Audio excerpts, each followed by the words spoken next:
Mais il est bien frappé.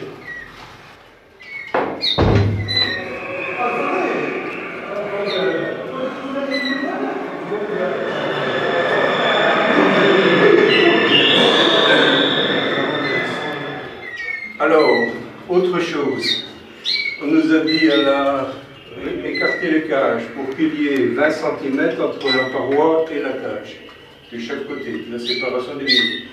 Et demander aux éleveurs de respecter que au troisième barreau, comme là, c'est bon, et entre ici et là, il doit y avoir.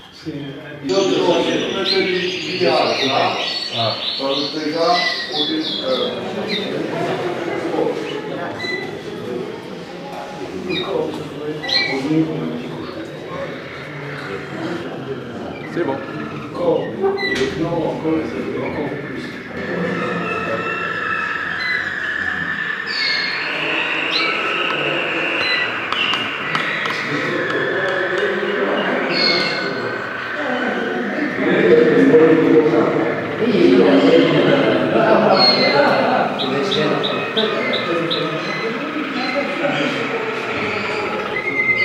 Bonjour, je m'appelle Gaetano Petix. Je suis un juge des Canaries et je suis italien. Je vous en prie, mais je ne parle bien français. Je voudrais dire que c'est la première fois que je viens ici. Mais je suis très content. Autre chose, je ne sais pas che dire. Posso parlare qualcosa in italiano, ma non so se mi capite. Che devo dire?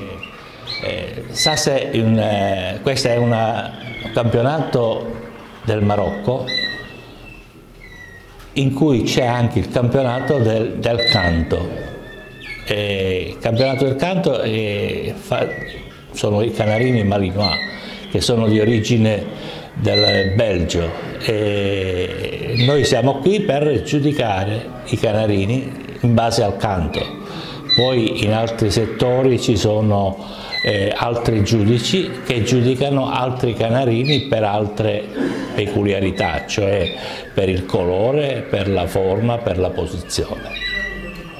Io spero di rivedere presto questa bella nazione perché mi è piaciuto tantissimo. Au revoir. الجامعة سيدي الرتبة العاشرة كانت من نصيب طيب الآثاري، رقم قفاص 11A بن سيدي كنعرفو، مجموع النقاط 348. جمعية المزرعة سالة. الرتبة التاسعة كانت من نصيب زكريا خال مدني عن نادي الكمو، مجموع النقاط 357، رقم الأقفاص 8A. الرتبة الثامنة كانت من نصيب شطيط عبد القادر، الجمعية الحديثة للثقافة وتربية الطيور، مجموع النقاط 372، رقم الأقفاص 5A B C. الرتبة السابعة كانت من نصيب زكريا خال مدني عن جمعية الكموب، مجموع النقاط 372، 9A B C D.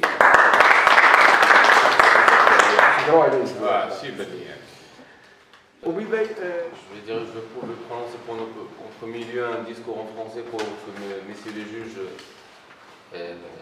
comprennent la cérémonie de remise des jugements des Canaries malinois pour aujourd'hui.